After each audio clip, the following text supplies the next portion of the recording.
Yes. Good evening, everyone. Am I audible to everyone? Yes, ma'am.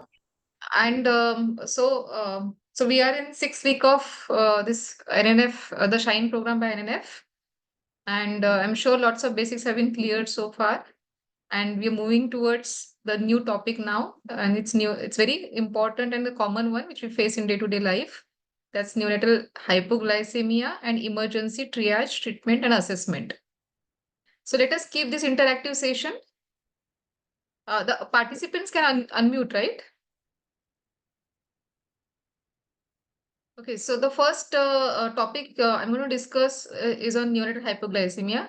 Let me introduce myself first. I'm Dr. Shilpa Kalane. I'm neonatologist in Dinanath Mangeshkar Hospital, Pune. And so we start with this, the neonatal hypoglycemia. So we know that we're talking about a condition where the blood glucose level of the baby is low. Hypo is low and glycemia is glucose. Okay. So, so as we all understand, when the baby transition from in utero to ex utero life, there is drop in blood sugar in within first 2 hours to minimum around 55 milligrams per deciliter. But we need to understand the normal physiological transition, and we must differentiate this physiological transition from the pathological condition which lead to recurrent and persistent hypoglycemia. Okay, so the learning objectives during this talk are going to be uh, whom, how do we define hypoglycemia and which are the neonates in whom we are going to screen for hypoglycemia. And once we know that the baby has got hypoglycemia, how do we estimate the blood sugar levels and how do we go about this, managing the hypoglycemia part? So neonatal hypoglycemia is defined as blood glucose levels less than 45 milligrams per deciliter. This is the most common metabolic disorder in newborns. It's very important because if hypoglycemia goes unnoticed, then that may lead to brain damage, leading to neurological and developmental sequelae. Hence, anticipation, prevention, and early treatment is extremely important. So, who are the babies at risk of hypoglycemia? Premature babies and low birth weight neonates. When we say low birth weight neonates, these are the babies weighing less than 2.5 kg. Preterm babies are babies who are born less than 37 weeks of gestation. Why do these babies have hypoglycemia? A lot of other hormonal reasons, but these babies have low glucose reserves. And if the appropriate glucose supply is not started immediately after birth, based on gestation and weight, immediate breastfeeding within 1 hour, oral feeds, or as per the baby's size and weight, IV fluids. If we don't start, then the babies may land up in hypoglycemia. Infants of diabetic mothers, babies who are born to mothers who had who were diagnosed to be diabetic during pregnancy or are diabetic originally and then have the baby. So these are the infants of diabetic mothers, and the reason for the hypoglycemia in this is generally hyperinsulinemia. Small for gestation age neonates are the babies who are born and have weight less than 10 centile for their corresponding gestation age.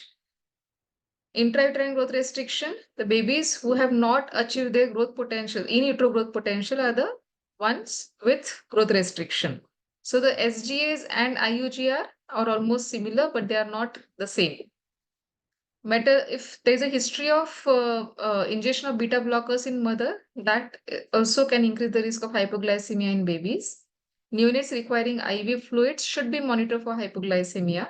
And sick neonates, for any reason, for example, parental asphyxia, poor or delayed feeding, sepsis, hypothermia, polycythemia. So these are the babies who are at risk of hypoglycemia. Why are we talking about these babies? Because please remember that blood glucose should not be measured in healthy asymptomatic term infants born after an uncomplicated pregnancy and delivery. So these are the group or the subset of the babies who are at risk of hypoglycemia and should be monitored for hypoglycemia so that we prevent further neurological damage and we intervene immediately. And as I just mentioned in these lines, please do not actively investigate babies who are normal and born normally for hypoglycemia. How frequently should we monitor babies for hypoglycemia? The screening should be done after first feeding.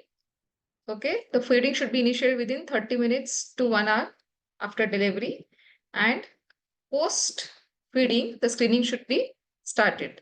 So the screening blood glucose monitoring is done at 2 hours, 6 hours, 12, 24, and 48 hours, and if required, 72 hours. Now, when we're talking about this blood glucose screening, we are not talking about the blood sampling part or the blood sugar which we send in lab. We're talking about point of care, so point of care blood glucose monitoring using glucometer. Neonates on IV fluid should be monitored for glucose, and that can be done every 8 hourly. And if the neonates no longer need IV fluids and two readings 12 hourly taken are normal, then one can stop sugar monitoring. Are we clear about this? So babies who are at risk of hypoglycemia should undergo BSL monitoring or the sugar monitoring at 2, 6, 12, 24, 48, and if required at 72 hours. This is we are talking about point of care glucometer, using point of care blood glucometer. And the neonates on IV fluid should routinely be monitored every 8th hourly. And those who maintain BSL and are on oral feeds, they do not need BSL or sugar monitoring. When I'm saying BSL, it's blood sugar level. How do we check blood glucose levels in these high risk babies?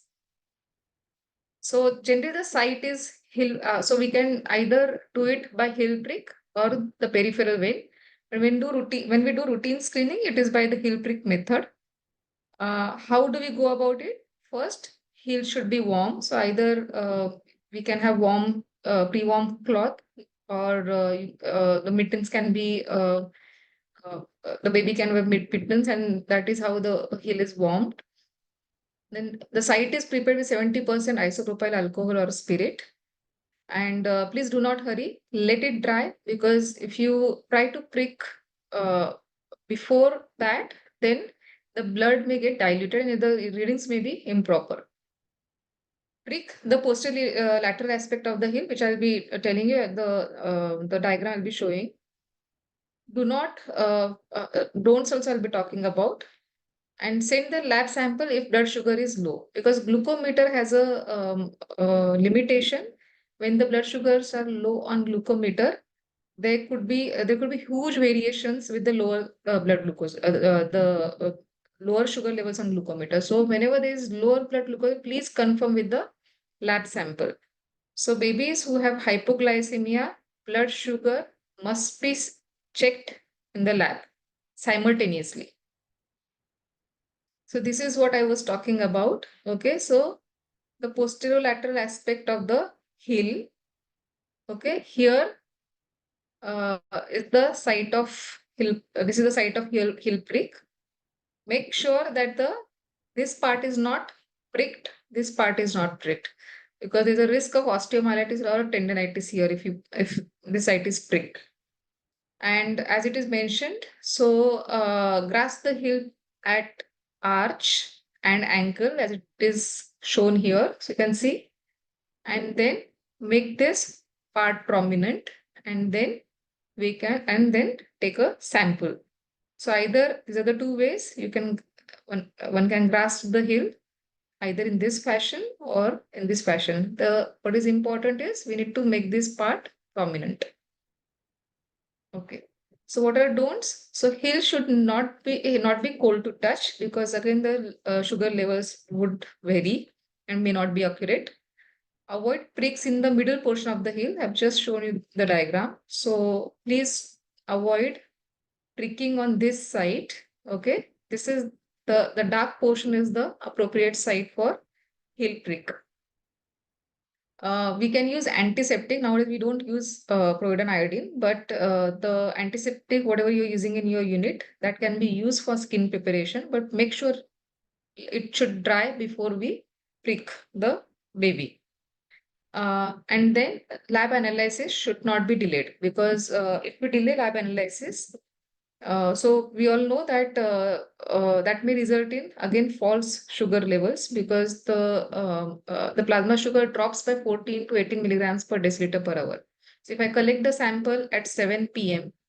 and for some reason the sample is processed in the lab at 8 o'clock, and so at 7 p.m. if actual blood sugar level is 58, then the lab sample is going to estimate the blood sugar maybe in 40s. Okay, so there would be a drop in blood sugar level. So when you collect the sample for blood sugar level, please have a discussion with the lab people beforehand only, and then ask them to process the sample immediately. So what are the symptoms of hypoglycemia? So one, there are the babies who are at risk of hypoglycemia. And other, the babies may have symptoms and then you try to rule out hypoglycemia, or these symptoms could be a manifestation of hypoglycemia. So what are these symptoms? Irritability, jitteriness, lethargy, poor or high-pitched cry, poor feeding, tachycardia, vomiting, apnea or tachypnea, sweating, or sometimes seizures. So when the baby has any of these symptoms and is hypoglycemic, this is called symptomatic hypoglycemia. We don't want our neonates to be symptomatic, okay? Because symptomatic hypoglycemia could be one of the predisposing factor for the brain injury, hypoglycemic brain injury. So these are the symptoms of hypoglycemia. So any baby who has hypoglycemia uh, could be a cause, or it could be just a presentation of some other disease like sepsis, hypothermia, perinatal asphyxia, or hypocalcemia. So make sure that whenever there is low blood sugar levels, other causes should also be ruled out. Now, once we know that the baby has got hypoglycemia, how do we adjust the IV fluids? So we calculate something called glucose infusion rate. Okay. So it is calculated as like this: percentage of dextrose multiplied by total fluid rate divided by 144. So can anyone calculate glucose infusion rate for me? If I give you the sum, anyone from the participants? Participants can unmute themselves. Anyone? Formula is there. We have to just do calculations. Okay. So for example, if I want, okay, so if the baby is on 10% dextrose and the fluid rate of 100 ml per kilo per day. Okay. So what would be GIR the baby will be receiving? 10. That baby is on 10% dextrose. And the total fluid intake for the day we've calculated is 100 ml per kilo per day. So 10 multiplied by 100 is equal to 1000 divided by 144. So the GIR comes around 6.9. Okay, so the baby would be receiving 6.9 milligrams per kg of per minute of glucose. Okay, so it's other way around. If I want GIR of 6, okay, so how much percent dextrose should I give? So if I want GIR, and if the TFI I maintain 100 ml per kilo per day, so baby is in hypoglycemia, I want to start 6 GIR. The fluid intake I have decided to be 100 ml to keep 100 ml per kilo per day, then I would like to know percentage of dextrose. Correct? So 6 multiplied by 144, that's 864 divided by 100. Then I would need 8.6 percentage of dextrose. Hello, Miss Dr. Abhishek. Dr. Abhishek. Okay, so from this formula, we can find out the percentage of dextrose which we need to start with the specific GIR in mind, or we can also calculate the current GIR what the baby is receiving based on this formula. Okay, so how do we actually go about managing these patients with hypoglycemia? Of course, temperature, airway, breathing, circulation is always the priority, and then um, decide whether the baby has hypoglycemia or not. If the blood sugar level is less than 45 milligrams per deciliter, we see if the baby is asymptomatic or symptomatic.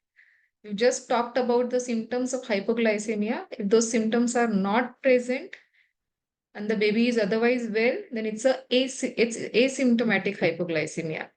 If the baby is asymptomatic, sugar levels are less than 45 but more than 25 milligrams per deciliter, then we give measured feeds in a like 20 to 30 ml every second or third hourly.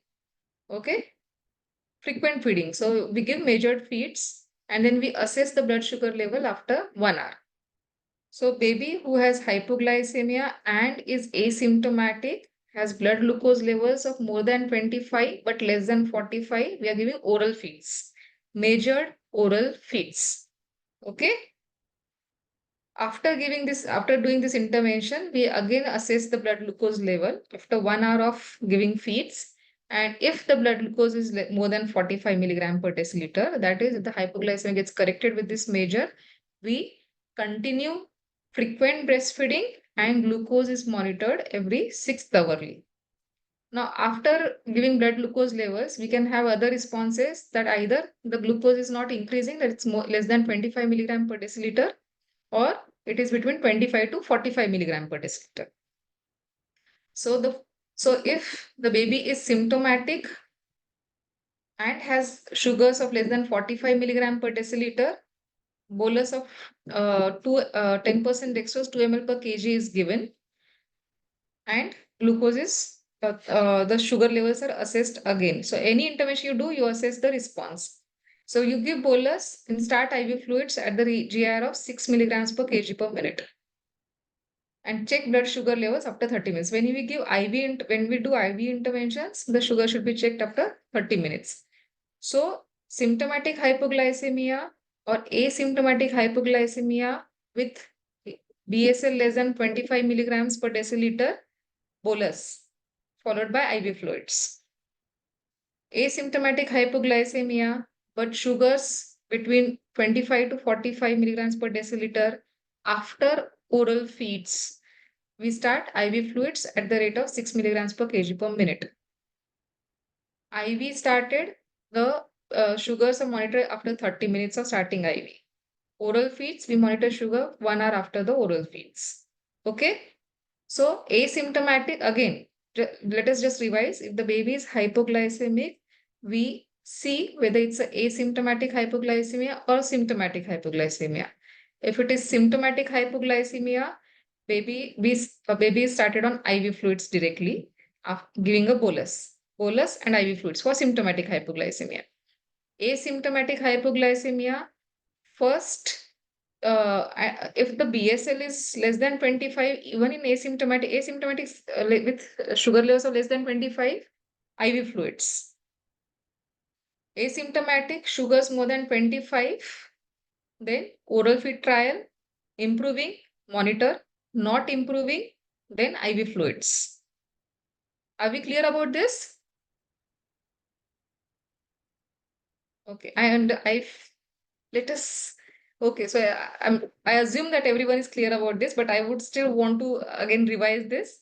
Symptomatic, IV fluids.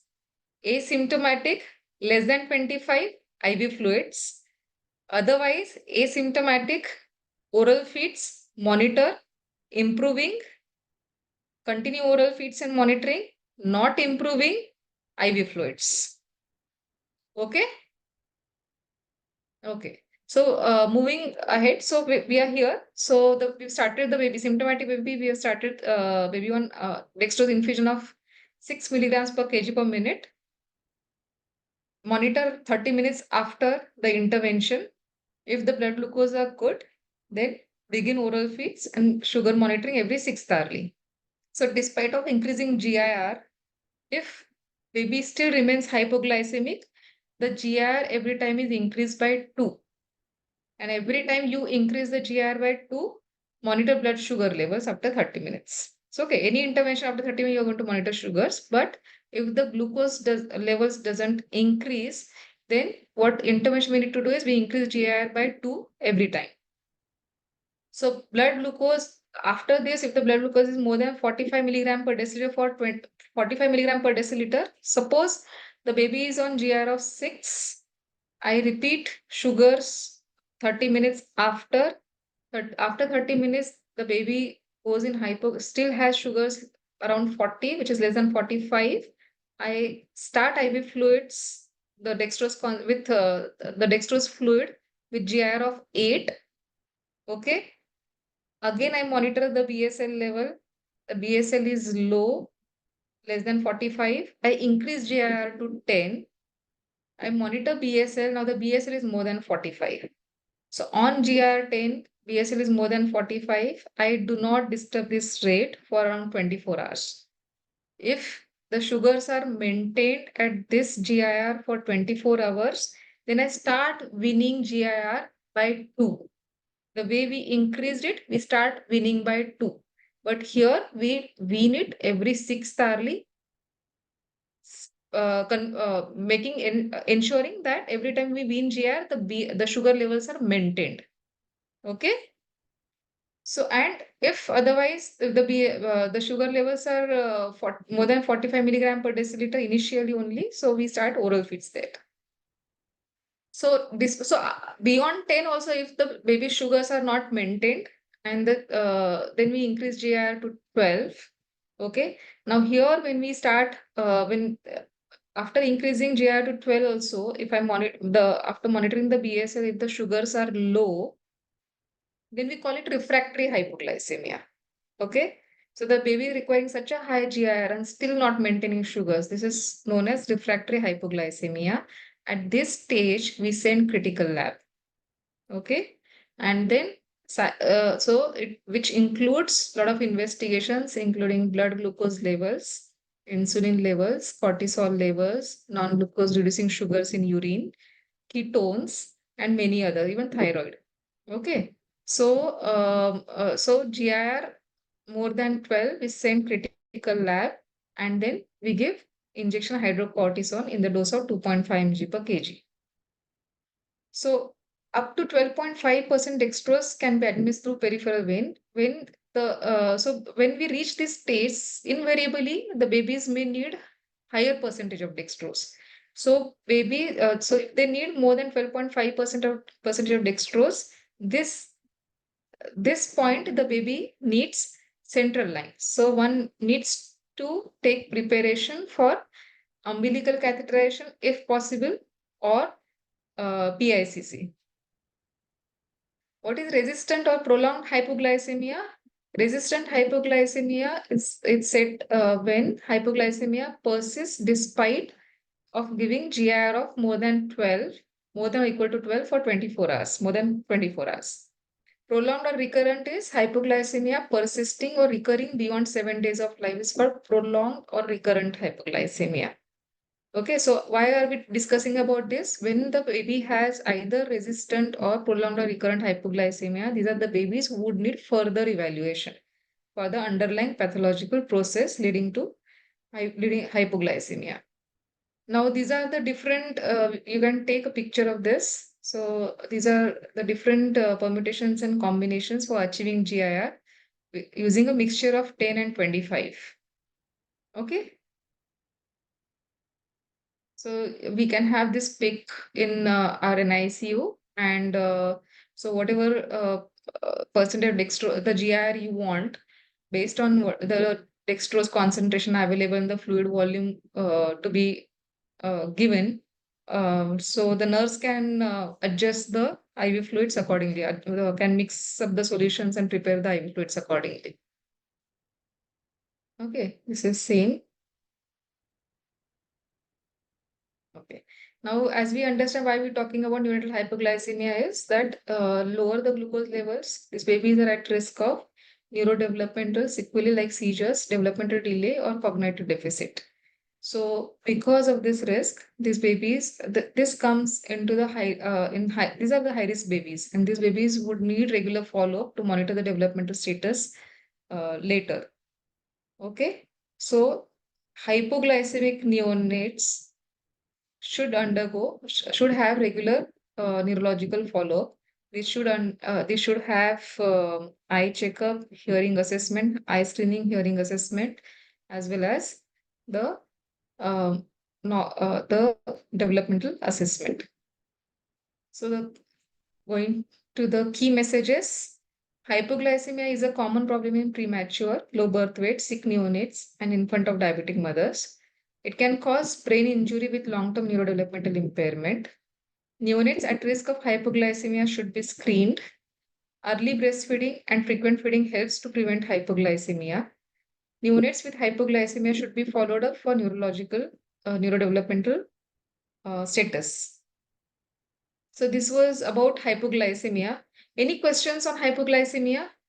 We take first questions on hypoglycemia and then we move towards to the next topic.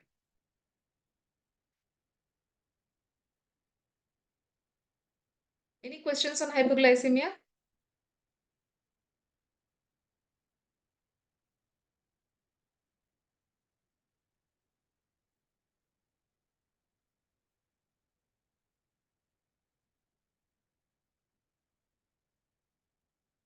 Any questions? Okay. Chat.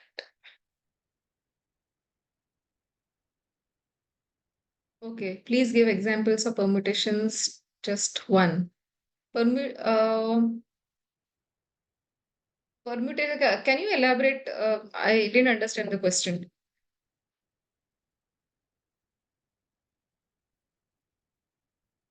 Dr. Amar? Okay. Mixture of fluids. Okay. So, uh, um,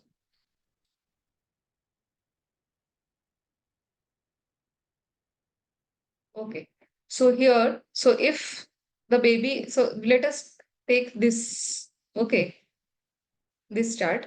So if there is a baby who is 2 kg and I want to start baby on 6 milligrams per kg per minute of um, GIR, okay, then in that case, I have to mix these fluids. I have 10% dextrose and 25% dextrose. Okay, so this is 2 kg baby. I'm keeping the TFI of 60 ml per kg per day. Okay. Now I want to give GIR of 6 with the TFI, total fluid intake of 60 ml per kilo per day. And I have 10% dextrose and 25% dextrose.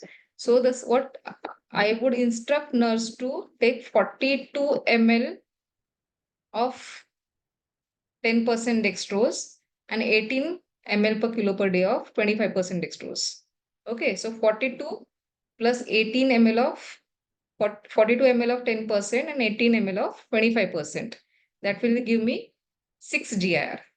Okay, so to give me 6, to have 6 milligrams per kg per minute, these are the permutations and combinations. You need to decide the TFI. You need to decide what dextrose concentration you want to use and then accordingly use the permutations. So if I decide to use the TFI of 120 and I want to use 10% dextrose, right?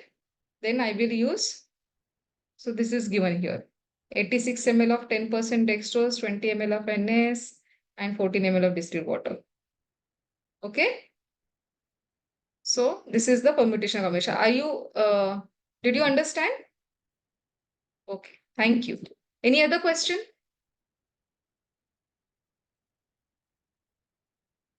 So again, to mention, so it's very important to understand and identify the hypoglycemic baby.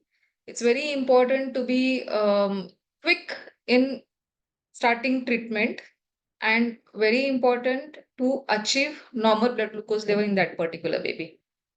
And it is always good to have a flow chart for managing hypoglycemia in the unit. So that we don't miss out on things and we don't overdo things or underdo things. Okay. So this chart you can keep it in an ICU, and whenever there's an hypoglycemic baby in an ICU, you can follow the chart. Okay. Now moving. Any question? Any other question? So, emergency triage assessment and treatment. That's the next topic. Very important topic. What is triage? Anyone in the group?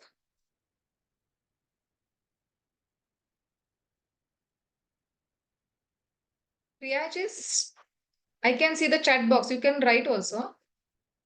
Okay. So, yes, prioritizing patients. So, yeah, Meghna has said prioritizing patients. So, triage means sorting off or allocating of the treatment based on the medical needs. So why is it important? If we don't attend to the sick babies or the babies who need immediate attention, the mortality and morbidity would be more. So it's very important to identify who needs the urgent treatment and accordingly sorting and then providing the specific treatment. So yeah, as it mentioned, rapid screening of neonates who require immediate attention for life-threatening condition and to avoid procedural delays in initiating emergency treatment. So what are we going to learn in this? Now they are going to be here. We have case discussion. So I want everyone to participate in the case discussion. So what are we? So our objectives in this talk are understand the process of identification of sick neonates requiring urgent attention and carry out ETAT of all sick neonates when they arrive at a health facility. So what are the steps of management of sick neonates? So neonate, these are the different categories. One is emergency case, emergency case, priority case, and non-urgent case. When we say that this is an emergency case, that means it needs emergency treatment then and there only. What is priority case? Priority case needs assessment and rapid action. Okay. A non-urgent case needs assessment and counseling. So it's very important to any neonate you see in ER or in an ICU or in ward. So with so much of load we have, so we have to know these categories so as to sort out the treatment. So again, there are three categories: emergency, priority, and non-urgent. EPN, emergency, priority, and non-urgent. So based on the emergencies, they have been colored also. Emergency is in red, priority is in yellow, and non-urgent is in green. Okay. So any sick neonate, how do we go about management? So once the emergency signs are identified, stabilize the neonate first. After stabilization, take detailed history and perform relevant examination. And then once this is done, then the appropriate lab investigations are ordered. This is very important. So if there are emergency signs, don't leave the neonate and go for history taking. Never do that. It's the baby is the priority. Look at the baby, assess the baby, give the treatment, and then once the baby is stabilized, stabilization is the first priority. Once the baby is stabilized, then rest of the things can be done. This sequence should not change. So after deciding the main diagnosis and any secondary diagnosis, treatment should be started, specific or supportive, and the baby should be monitored for the response. On discharge, the mother should be explained about the danger signs and follow-up should be ensured. Okay, so these are the general steps of management. Any sick neonate, whenever you see, stabilize the neonate first, history and examination after stabilization, and ordering appropriate lab. Okay, and if you are going to discharge the baby, please do not forget to explain the mother for danger signs and advice for follow. Okay, so we talked about emergency, priority, and non-urgent signs. So let us discuss what are the emergency signs, what are the priority signs, and what are the non-urgent signs. So I have this is I purposefully put this diagram here. So this tells us about airway, breathing, circulation, disability, and environmental and exposure. Okay, so emergency signs are also like that. So it's temperature, airway, breathing, and circulation. Okay. So T, hypothermia. So temperature of 35, less than 35.5 degrees centigrade. What is the grade of hypothermia? What is this severity? It's cold stress, severe, mild, or moderate hypothermia. What is cold stress? What is mild hypothermia, moderate, and severe? You can put it in chat box.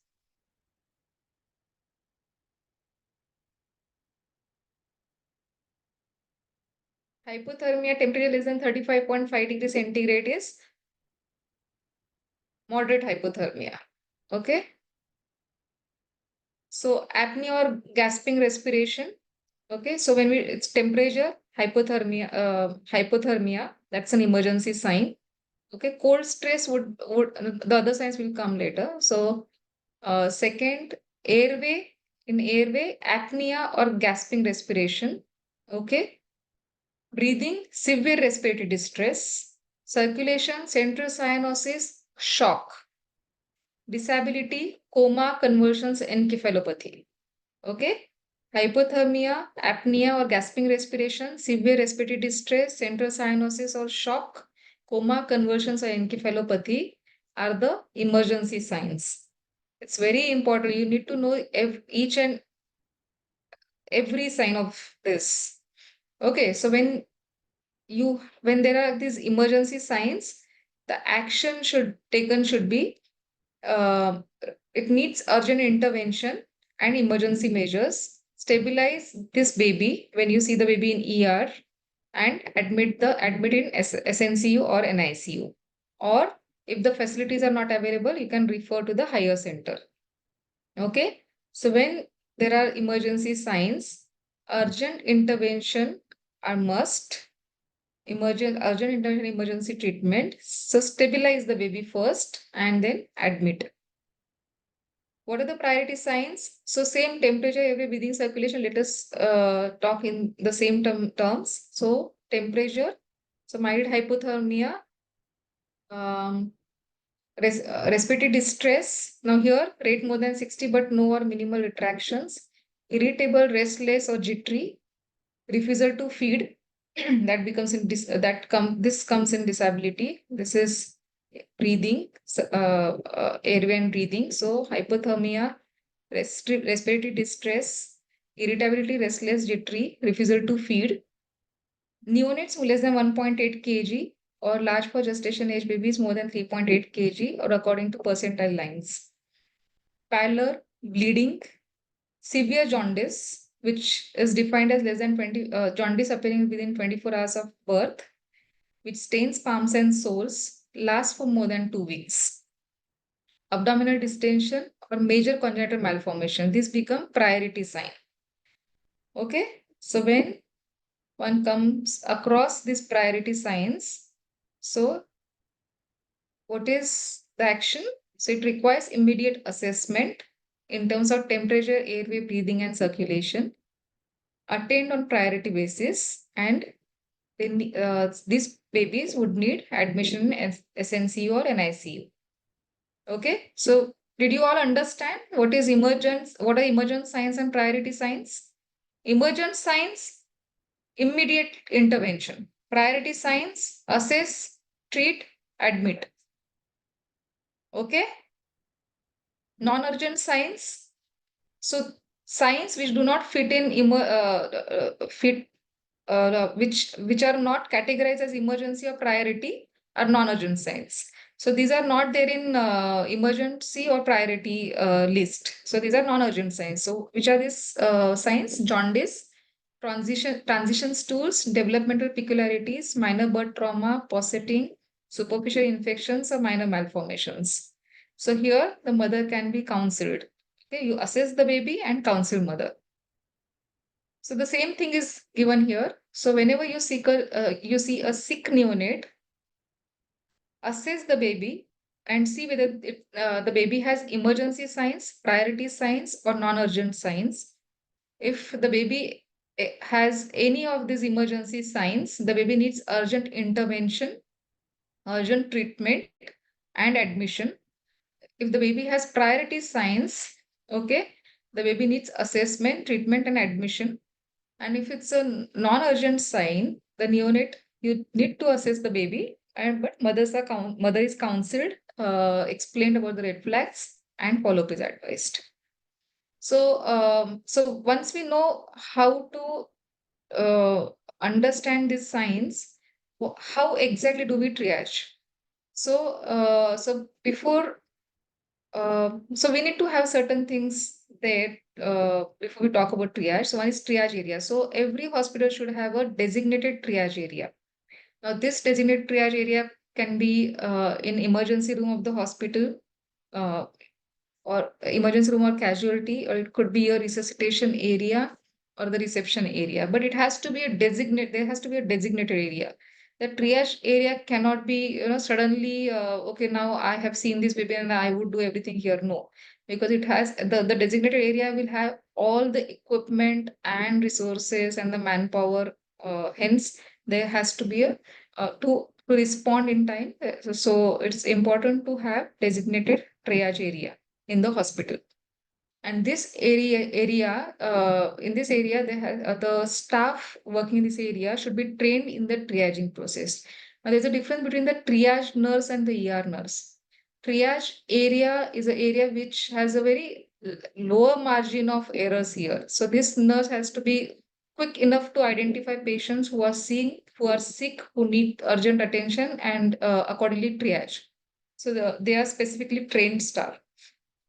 And the doctors working here, they should be trained in neonatal care and should be responsible for emergency treatment, keeping in mind the sequence of management, that's temperature, airway, breathing, circulation, and dehydration. So TABCD. Okay. So triage area, trained triage staff, and trained doctors is this is the must requirement when we see this sick, when we look after these sick neonates. So let us go through this flow chart before we move towards the cases.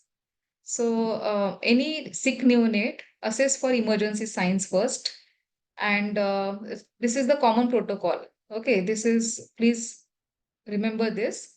Whenever you see any sick neonate or you work in ER, make sure that the neonate is kept warm, give appropriate treatment for positive emergency signs, and call for help. Very important. Okay.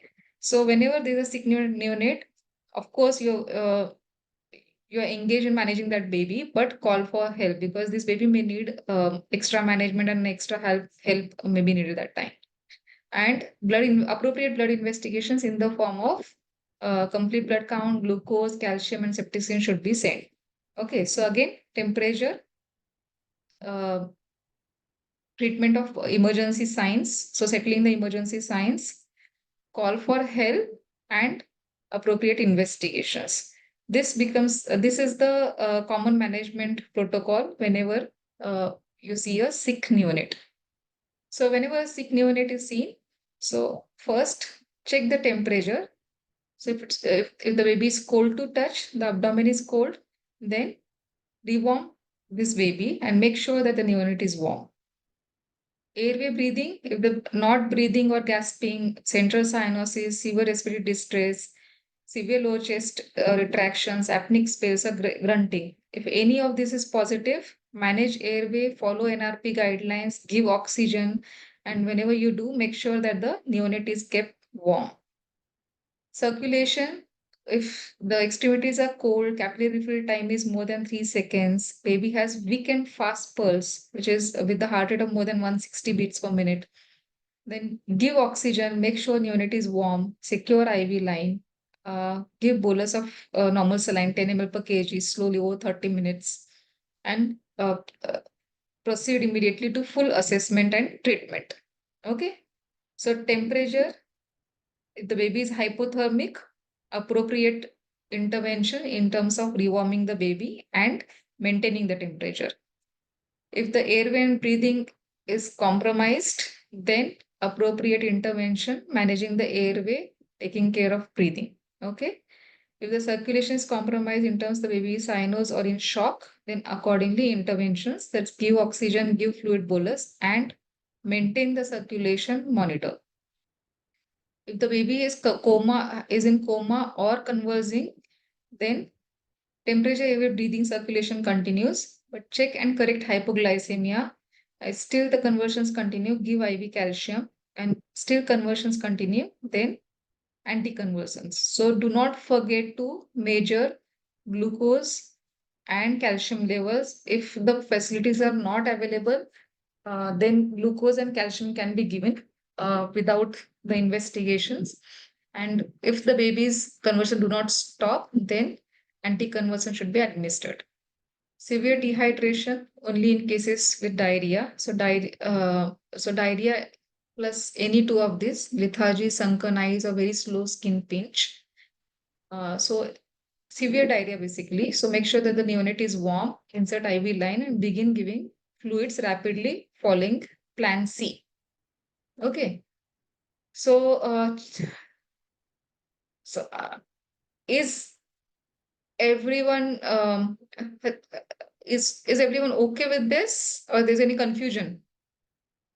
So we are talking about the identifying the signs based on temperature, airway, breathing, circulation, coma, conversions, and dehydration. Okay, under these subheadings, and providing appropriate interventions and assessing the response. We're talking about this flow chart. Okay, so check temperature. If the baby is cold to touch, rewarm. If there are no emergency signs, look for priority signs. Okay, so if I see a sick neonate, I check the temperature. If the baby is cold, I do everything to rewarm that baby. So you have learned hypothermia management. So if there and says the baby, if there are no emergency signs, then I look for priority signs, and accordingly we do the interventions. Okay. So birth weight less than 1.8 kg or more than 3.8 kg or more than 90th centile for the gestation age.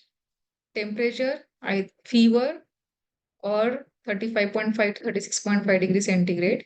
Lethargy, refusal to feed, then or it's a urgent referral. These are basically priority signs. Respiratory distress, bleeding, birth trauma, pallor, abdominal distension. These are all priority signs. Okay. So the baby needs assessment, treatment, and admission in these cases. Non-urgent, if we identify the baby signs as non-urgent, then proceed with assessment and further treatment according to neonate's priority. If the neonate has surgical problems, get surgical help or follow surgical guidelines. Okay. The surgical baby also comes in priority signs, major surgical problems. So whenever there is a surgical baby, take surgical help. So let us go through the case now. Now I want everyone to interact. Okay. Now 3-day-old neonate with with birth weight of 2.4 kg is brought to SNCU with complaint of inability to feed. Now temperature, this baby's temperature is 36.2 degrees centigrade. Baby is lethargic.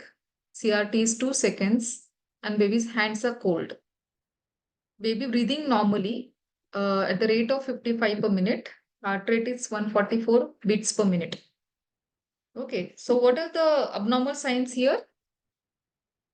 So we have a 3-day-old baby, and the signs, what are the abnormal signs? Yes, lethargy, inability to feed. What else? Absolutely, inability to feed and lethargy. What else? One more. Temperature, perfect. Temperature 36.2 degrees centigrade and hands are cold. Okay, so one, two, uh, three, three signs are there.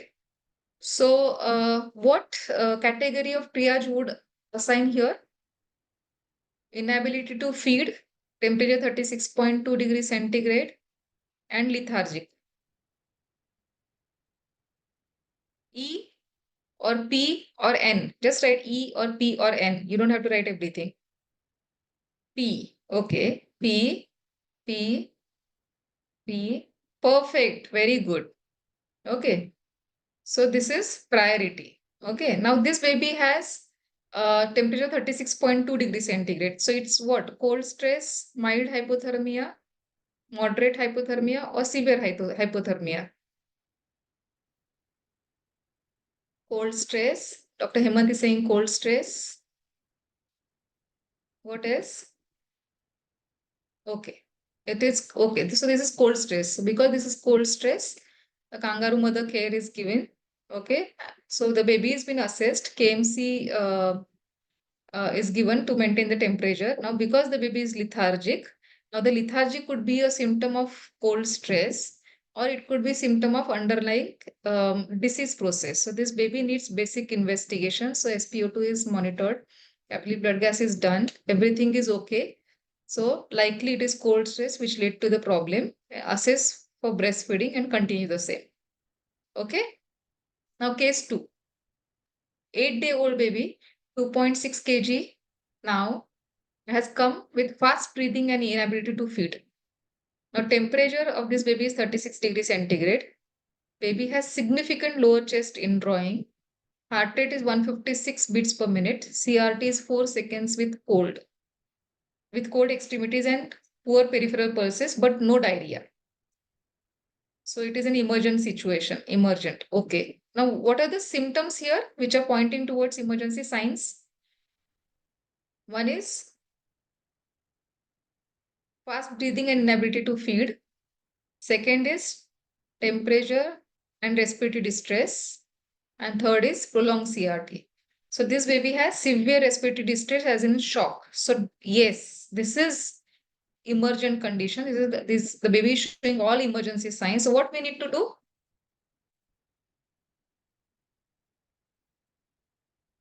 Okay. So the first thing is start treatment to stabilize the baby. Okay. So if you don't understand anything, please remember. So sometimes you have clear-cut case in front of you. Sometimes it's very complicated. You may not always, you don't have to diagnose then and there only that condition. Okay. What is important, if you don't understand, make sure that TABC is followed. Okay. So stabilize the baby. How do we stabilize? Temperature, hypothermia, rewarm the baby. Okay. Airway, maintain airway. Now this baby has got respiratory distress. So we maintain the airway. This oxygen can be started based on the respiratory distress. The type of respiratory support can be changed from high flow, CPAP, or non-invasive ventilation.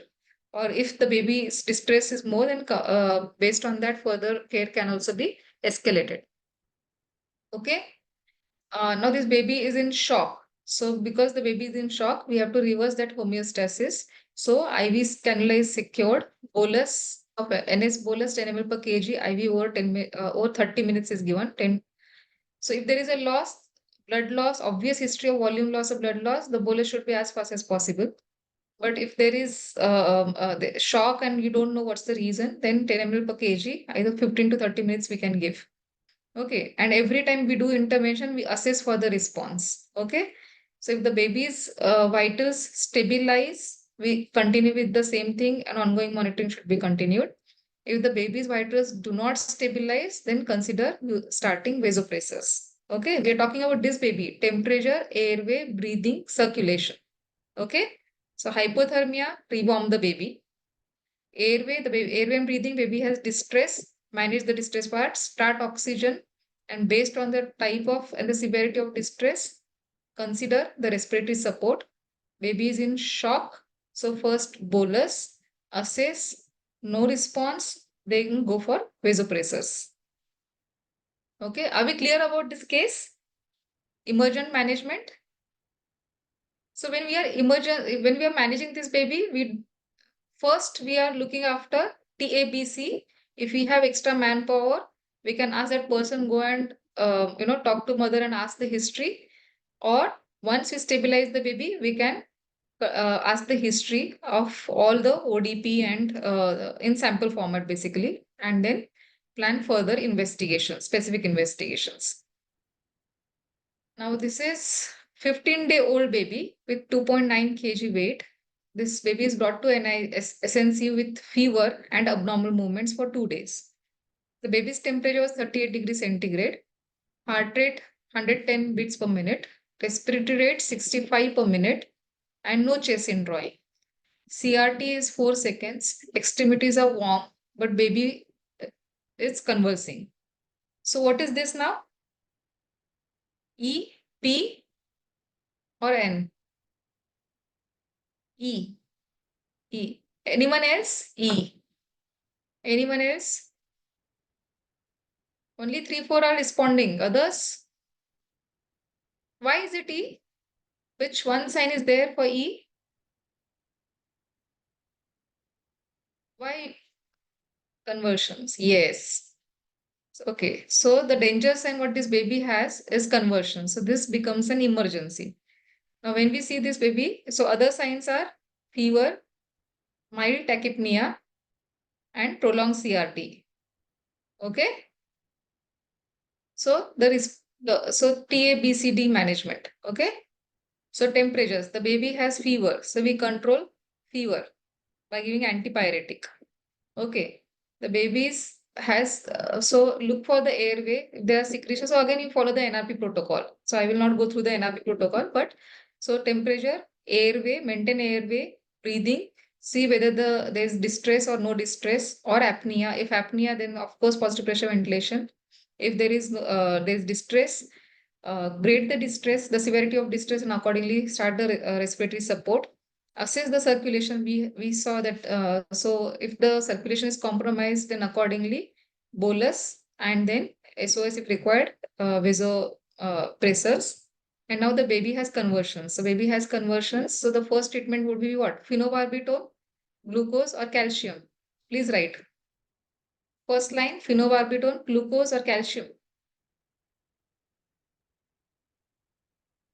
Baby is conversing. We're looking after TABC that has been taken care of. Baby is still conversing. Okay. We give phenobarbital. We give dextrose. We give calcium gluconate.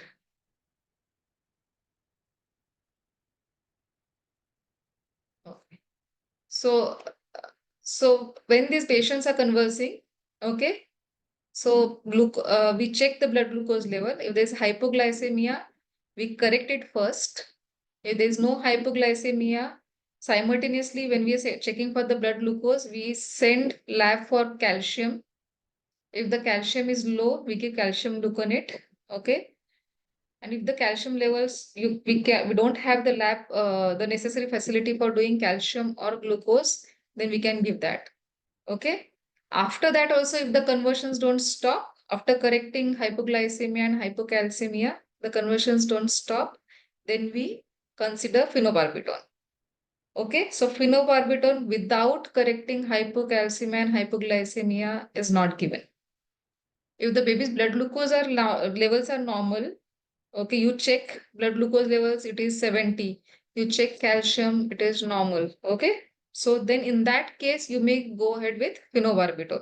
But make sure that before we give phenobarbital, these two metabolic parameters have been checked and corrected. Okay, midazolam is not given as first drug of choice in neonatal conversion. That's for pediatrics. Okay, neonatal conversions first. The choice of anticonvulsant is phenobarbital. Okay, what is the dose of phenobarbital?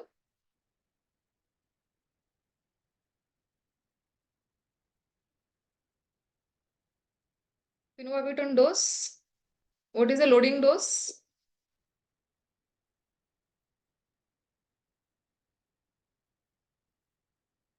Yes, 20 mg per kg loading dose. Okay. So, yes. So, any baby with conversions, assess the sensorium, manage temperature, oxygenation based on the requirement, assess perfusion and then manage. Please check sugar levels. This is the mnemonic for the basic management. Okay. What is AVPU? So AVPU is a scale which is used to assess the sensorium of the baby. Okay. So as it is written here, alert, response to voice, response to pain, and unresponsive. Okay. So a unit who is not alert and active but responds to voice is lethargic. An unconscious neonate may not respond to pain, and any neonate with a coma scale of P or U. Okay, that is any neonate who is unresponsive or who responds to pain would come as in emergency. Okay, this would be an emergency sign. Now, case 4, 3 days old baby weighing 4.5 kg, brought with refusal to feed and bleeding from umbilicus. On examination, temperature is 37 degrees centigrade, heart rate 144, respiratory rate 50, CFT 2 seconds, and icterus up to mid thigh. So triage this baby. So this baby falls under E, P, or N. 4.5 kg, that's more than 3.8. Okay. Brought for with history of refusal to feed and bleeding from umbilicus and ectrus up to mid thigh. Okay. So it is P. Any other answer? Any other answer to this?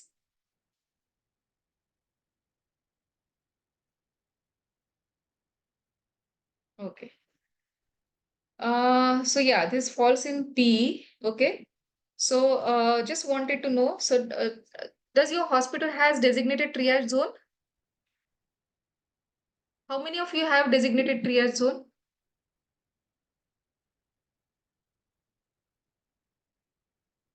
Just hands up. How many of you have designated triage zone in the hospital?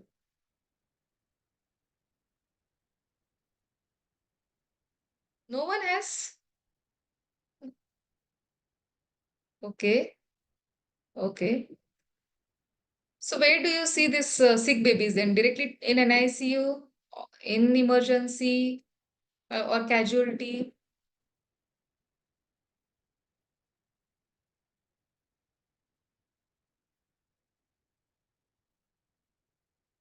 Okay. So if we are looking after the neonates in the hospital must have this triage zone. Okay. And what is the emergency? So what is the emergency drug list kept in the triage area, Dr. Jay? You can just enlist. What are the emergency drugs are required in triage area?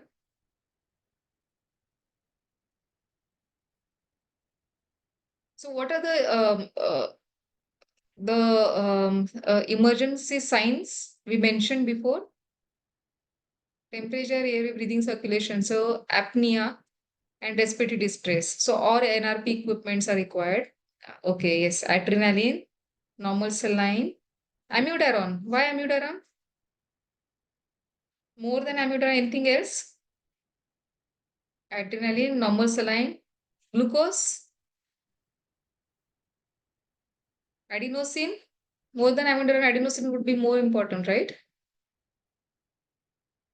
D10, D25, adenosine. Okay. Anything else? Adrenaline, normal saline. We spoke about conversions, right? Yes. Calcium gluconate.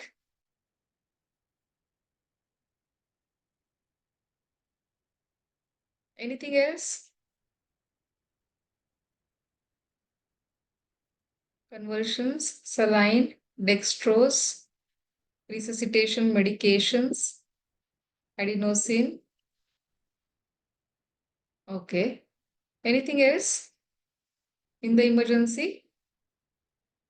And all the emergency equipments. Okay. All the equipments as per NRP with IV cannulas. Okay. Any other thing? Very nice. Okay. So we need to have a drug list and the drug dosages kept in the triage zone because this generally sick neonate may be a panic situations, especially for the new residents. So it's good to have a emergency drug list there, put up there in the ER, emergency room or the triage room, and with the drug dosages. Okay, so this is priority. And what about jaundice in this baby? Priority or non-urgent? This jaundice baby had up to mid thigh. It's a 3 days old baby. It's a priority or non-urgent? mid thigh. What would be the level of jaundice if the jaundice is up to mid thigh?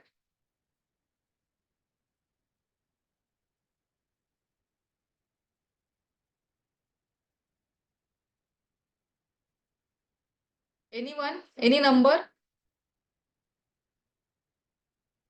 Any number? 5, 10, 15, 20, 10 to 15. Okay. Anything else? 10 to 15. Okay. Anyone else?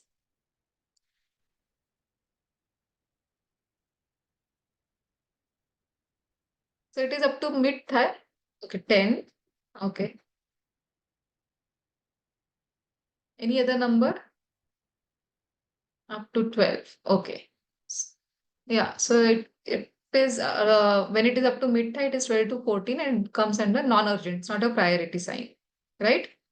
So refusal to feed in this baby needs holistic approach and adequate assessment because it can be a simple nasal block or it could be a presentation of or the symptom of severe underlying severe sepsis. Umbilical bleed in a 3-day-old baby is probably early HDN, which is likely to be vitamin K deficiency. Hence, this baby should receive vitamin K. Okay. So, temperature, airway, breathing, circulation. The management as per protocol, temperature, airway, breathing, and circulation. Assessing the baby and giving specific treatment in this case. Thank you. I think we need to talk. So those who are attending can switch on their camera and let us discuss if there are any questions.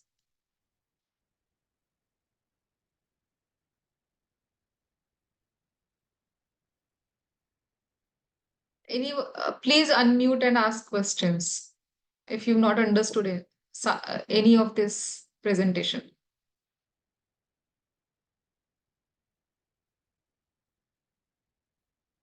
How frequently do you all see hypoglycemia? We do very frequently.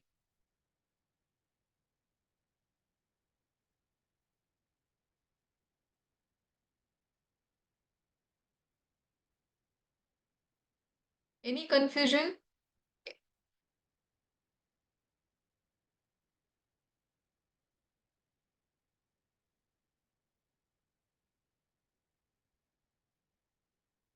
Uh, Rupsa? Rupsa?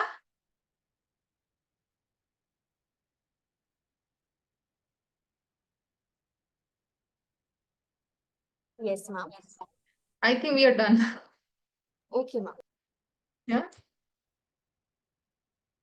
So there are no questions from the participants. I think we can close the session. All right, ma'am. Okay. Thank you so much, everyone, for attending this. If you have any question, you can message or call anytime and ask us. Okay. Yeah. I, I think, Rupsa, we can close the session.